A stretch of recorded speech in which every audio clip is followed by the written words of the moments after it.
എല്ലാ പ്രിയ വിദ്യാർത്ഥികൾക്കും പുതിയതിലേക്ക് സ്വാഗതം. കണ്ണൂർ യൂണിവേഴ്സിറ്റി ഡിഗ്രി പ്രവേശനവുമായി ബന്ധപ്പെട്ടുള്ള സ്പോട്ട് അഡ്മിഷൻ്റെ റാങ്ക് ലിസ്റ്റ് പ്രസിദ്ധീകരിച്ച് കഴിഞ്ഞ ശേഷം പ്രിയ വിദ്യാർത്ഥികൾ ശ്രദ്ധിക്കേണ്ടതായ കുറച്ച് കാര്യങ്ങളൊക്കെയാണ് ഈ വീഡിയോയിൽ കൂടെ നിങ്ങളുമായി പങ്കുവെക്കാൻ ആഗ്രഹിക്കുന്നത്. അഡ്മിഷനുമായി ബന്ധപ്പെട്ടുള്ള വിദ്യാർത്ഥികളുടെ മുഴുവൻ സംശയങ്ങൾക്കുള്ള മറുപടിയാണ് ഈ ഒരു വീഡിയോയിൽ കൂടെ പ്രധാനമായും നിങ്ങളുമായി പങ്കുവെക്കാൻ ആഗ്രഹിക്കുന്നത്. വിശദമായ അപ്ഡേറ്റിലേക്ക് തന്നെ പോകുന്നതിന് ആദ്യമായി ടീച്ചർ കാണുന്ന വിദ്യാർത്ഥിയുണ്ടെങ്കിൽ തീർച്ചയായും മറക്കണ്ട സബ്സ്ക്രൈബ് ചെയ്ത് കൂടെ പ്രത്യേകം ശ്രദ്ധിക്കുക. സബ്സ്ക്രൈബ് ചെയ്ത നോട്ടിഫിക്കേഷൻ ബെല്ലുകൾ ഓപ്ഷൻ എനേബിൾ ചെയ്യുക.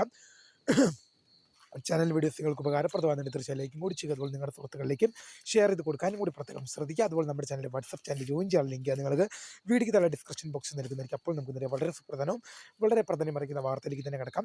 കണ്ണൂർ യൂണിവേഴ്സിറ്റി ഡിഗ്രി പ്രവേശനവുമായി ബന്ധപ്പെട്ടുള്ള സ്പോട്ട് അഡ്മിഷൻ്റെ റാങ്ക് ലിസ്റ്റ് പ്രസിദ്ധീകരിച്ച ശേഷം പ്രധാനമായും വിദ്യാർത്ഥികൾ ശ്രദ്ധിക്കേണ്ട കാര്യങ്ങളാണ് ഈ ഒരു വീഡിയോയിൽ കൂടെ നിങ്ങളുമായി പങ്കുവെക്കാൻ ആഗ്രഹിക്കുന്നത്. കാരണം നിരവധി വിദ്യാർത്ഥികൾ നമ്മളോട് കമൻറ്റ് അയച്ചും അല്ലാതെയൊക്കെ ചോദിക്കുന്ന സംശയത്തിനാണ് അഡ്മിഷൻ പ്രൊസീജിയേഴ്സ് എങ്ങനെയാണ് നടക്കുക, എങ്ങനെയാണ് അതിൻ്റെ പ്രൊസീജിയേഴ്സ് മുന്നോട്ട് പോകുന്നത്, അതിനെക്കുറിച്ചെല്ലാം ഡീറ്റെയിൽ ആയിട്ട് നമ്മൾ ഈ വീഡിയോയിൽ കൂടെ തന്നെ ഡിസ്കസ് ചെയ്യാൻ ഉദ്ദേശിക്കുകയാണ്.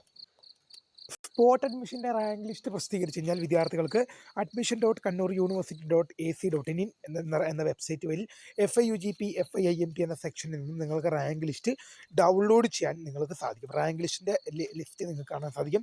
ആ റാങ്ക് ലിസ്റ്റ് നിങ്ങൾ നോക്കിക്കഴിഞ്ഞാൽ, ഇപ്പോൾ ഉദാഹരണം പറയുവാണെങ്കിൽ തലശ്ശേരി ബർണൻ കോളേജിലേക്ക് BA പൊളിറ്റിക്കൽ സയൻസിന് കൊടുത്തൊരു വിദ്യാർത്ഥി തലശ്ശേരി ബർണൻ കോളേജ് BA പൊളിറ്റിക്കൽ സയൻസിന് കൊടുത്തു കഴിഞ്ഞാൽ ആ പൊളിറ്റിക്കൽ സയൻസിലേക്ക് സ്പോട്ട് അഡ്മിഷനായി അപേക്ഷിച്ച വിദ്യാർത്ഥികളുടെ റാങ്ക് ലിസ്റ്റ് അറിയാൻ സാധിക്കും. അതിപ്പം ഉദാഹരണം പറയുകയാണെങ്കിൽ ഒരു വിദ്യാർത്ഥി അപേക്ഷ കൊടുത്തിട്ടുണ്ടെങ്കിൽ ആ വിദ്യാർത്ഥിയുടെ സ്ഥാനം എത്രാമതായിരുന്നു എന്നുള്ള വിവരങ്ങൾ ആ വിദ്യാർത്ഥിനികൾക്ക് സുഖമായിട്ട് അറിയാൻ സാധിക്കുന്നതായിരിക്കും. അപ്പോൾ ആ റാങ്ക് ലിസ്റ്റ് നമ്മൾ കണ്ടു കഴിഞ്ഞാൽ അഡ്മിഷൻ സാധ്യത ഉണ്ടോ എന്നുള്ളത് എങ്ങനെയാണ് മനസ്സിലാക്കുക? അഡ്മിഷൻ സാധ്യത ഉണ്ടോ ഇല്ലയോ എന്നുള്ളത് നമ്മുടെ ആപ്ലിക്കേഷനിൽ കൊടുത്തിരിക്കുന്ന ഫോൺ നമ്പർ മുഖേന എന്ത് ചെയ്യും? കോളേജുകാർ നമ്മളെ ബന്ധപ്പെടുകയാണ്. നമ്മൾ ആപ്ലിക്കേഷനിൽ കൊടുത്തിരിക്കുന്ന ഫോൺ നമ്പർ മുഖേന കോളേജിൽ നിന്ന് അധ്യാപകർ നിങ്ങളുമായിട്ട് ബന്ധപ്പെടും. നിങ്ങൾ തലശ്ശേരി ഭരണം കോളേജ് BA പൊളിറ്റിക്കൽ സയൻസ് കൊടുത്ത വിദ്യാർത്ഥിയല്ലേ, നിങ്ങൾക്ക് ഇവിടെ അഡ്മിഷൻ കിട്ടാനുള്ള സാധ്യതയുണ്ട്. നിങ്ങൾക്ക് അഡ്മിഷൻ കിട്ടാനുള്ള യോഗ്യതയുണ്ട്. അപ്പം നിങ്ങൾ എന്ത് ചെയ്തു? TCയും മറ്റ് ഡോക്യുമെൻറ്റ്സുമായിട്ട് വന്ന് നാളെ ഒരു 2 മണി അല്ലെങ്കിൽ 3 മണി ഇത്ര സമയത്തിനകം നിങ്ങളോട് ഡിപ്പാർട്ട്മെൻറ്റിൽ വരാൻ പറയും. അങ്ങനെയാണ് അഡ്മിഷൻ നടക്കുക. ഇപ്പം നിങ്ങൾ അലോട്ട്മെൻറ്റ് പോലെയല്ല, നിങ്ങൾ റാങ്ക് ലിസ്റ്റ് കണ്ടു കഴിഞ്ഞാൽ. ഇനിയിപ്പോൾ ഉദാഹരണം ഞാൻ ചിലപ്പോൾ ചില കോളേജുകാർ എന്തെങ്കിലും കാരണവശാൽ നിങ്ങളെ വിളിക്കാൻ വിട്ടുപോയി കഴിഞ്ഞാൽ, എപ്പോഴും ഞാൻ കഴിഞ്ഞ വർഷം അഡ്മിഷൻ എടുക്കാൻ പോകുന്ന വിദ്യാർത്ഥികളോട് ഞാൻ എപ്പോഴും പ്രധാനമായിട്ടും പറയുന്നൊരു കാര്യമാണ്, അഡ്മിഷൻ കിട്ടേണ്ടത് നമ്മളുടെ ആവശ്യമാണ്. നമുക്ക് ഡിഗ്രി പഠിക്കേണ്ടത് നമ്മുടെ ആവശ്യമാണ്. ഇപ്പം ചുരുക്കി പറഞ്ഞാൽ അവർ നമ്മളെ വിളിക്കേണ്ടതാണ്. ഇപ്പം അധ്യാപകർ കോളേജിൽ നിന്ന് നമ്മളെ വിളിക്കേണ്ടതാണ്. പക്ഷേ ഇനി എന്തെങ്കിലും കാരണവശാൽ അവർ വിളിക്കാൻ വിട്ടുപോവുകയോ ഇനി എന്തെങ്കിലും കാരണത്താൽ നമുക്ക് ഫോൺ വിളി വരാതിരിക്കുകയോ ചെയ്തു കഴിഞ്ഞാൽ ആ കാരണം മുഖേന അഡ്മിഷൻ നഷ്ടമായി പോകാൻ പാടില്ല. ജൂലൈ 23 മുതൽ 25 വരെയാണ് അഡ്മിഷൻ നടക്കേണ്ടത്. അപ്പോൾ അതുകൊണ്ട് തന്നെ ആ കാരണങ്ങളാൽ നമുക്ക് എന്ത് ചെയ്യാൻ പാടില്ല? അഡ്മിഷൻ നഷ്ടപ്പെടാൻ പാടില്ല. അപ്പോൾ നമ്മൾ എന്ത് ചെയ്യണം? നമ്മൾ കോളേജുമായിട്ട് ബന്ധപ്പെടണം. അപ്പോൾ എങ്ങനെയാണ് കോളേജുമായിട്ട് ബന്ധപ്പെടുക?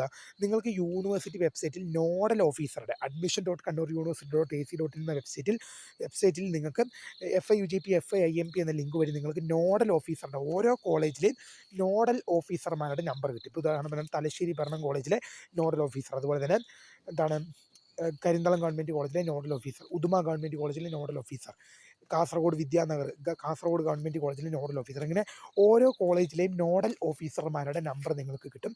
അപ്പോൾ നിങ്ങൾക്ക് നോഡൽ ഓഫീസർമാരെ വിളിച്ച് നിങ്ങൾക്ക് പറയാം,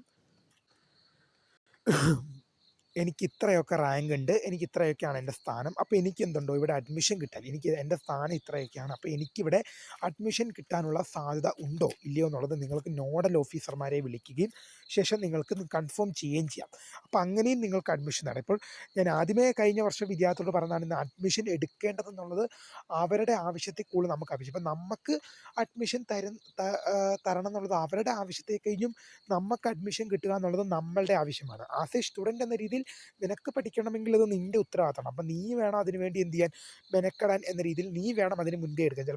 അധ്യാപകർ എന്തെങ്കിലും കാരണവശാൽ വിട്ടുപോവുകയോ ഇനി വിളിക്കാതിരിക്കുകയോ ചെയ്ത് കഴിഞ്ഞാൽ നമ്മൾ കോളേജുമായിട്ട് ബന്ധപ്പെടും. ഞാൻ പറഞ്ഞു നോഡൽ ഓഫീസർമാരുണ്ട്, അവരെ വിളിച്ചു കഴിഞ്ഞാൽ നമുക്ക് നമ്മുടെ അഡ്മിഷൻ സാധ്യത മനസ്സിലാക്കാൻ സാധിക്കും. അങ്ങനെ അഡ്മിഷൻ സാധ്യത മനസ്സിലാക്കി നമുക്ക് കോളേജുകളിൽ, അതായത് ഡിപ്പാർട്ട്മെൻറ്റുകളിൽ പോയിട്ട് അഡ്മിഷൻ എടുക്കാൻ സാധിക്കുന്നതുമാണ്. അപ്പോൾ അങ്ങനെയാണ് നമുക്ക് ഇപ്പോൾ എന്തായാലും അങ്ങനെയാണ് അഡ്മിഷൻ നടക്കുന്നത്. ഒരു അലോട്ട്മെൻറ്റ് പ്രൊസീജിയർ അല്ല ഇവിടെ നടക്കുന്നത്. ഒരു അലോട്ട്മെൻറ്റ് പ്രൊസീജിയർ അല്ല നടക്കുന്നത്. അല്ലാതെ നിങ്ങൾക്ക് അഡ്മിഷൻ ഇപ്പോൾ റാങ്ക് ലിസ്റ്റ് എങ്ങനെയാണ് സ്പോട്ട് അഡ്മിഷൻ എന്ന് പറഞ്ഞാൽ നിങ്ങളെ കോളേജിൽ നിന്ന് ഫോണുമായിട്ട് ബന്ധപ്പെടുകയും ശേഷം ഇന്ന ദിവസം ഇന്ന സമയത്തിനകം ടി സിയും മറ്റ് റെലവൻറ്റ് ഡോക്യുമെൻറ്റ്സുമായിട്ട് നിങ്ങളോട് വരാൻ മാത്രമാണ് ആവശ്യപ്പെടുക. അങ്ങനെ നിങ്ങൾ ആ നിശ്ചിത ഡേറ്റിനും നിശ്ചിത ടൈമിനകം നിങ്ങൾ കോളേജിൽ പോവുക, അഡ്മിഷൻ നേടുക. ഇതാണൊരു ഒരു ഒരു ചുരുക്കത്തിൽ പറഞ്ഞ ഒരു അഡ്മിഷൻ പ്രൊസീജിയർ എന്ന് പറഞ്ഞാൽ ഇതാണ്. കൂടുതലായിട്ടൊന്നും പറഞ്ഞ് ഞാൻ വേവലാതിപ്പെടുത്താൻ നിൽക്കുന്നില്ല. അപ്പോൾ വീഡിയോ ഇഷ്ടപ്പെട്ടാൽ ലൈക്ക് ചെയ്യുക, ഷെയർ, സബ്സ്ക്രൈബ് ചെയ്യുക. എന്തെങ്കിലും തരത്തിലുള്ള ഡൗട്ടും കാര്യങ്ങളുണ്ടെങ്കിൽ തീർച്ചയായും കമൻറ്റ് ചെയ്യുക. അപ്പോൾ പുതിയ വീഡിയോ കാണുന്നതിന് വേണ്ടി മിസ്കരുത founder of scribe for the കരികട. Thank you for watching. By.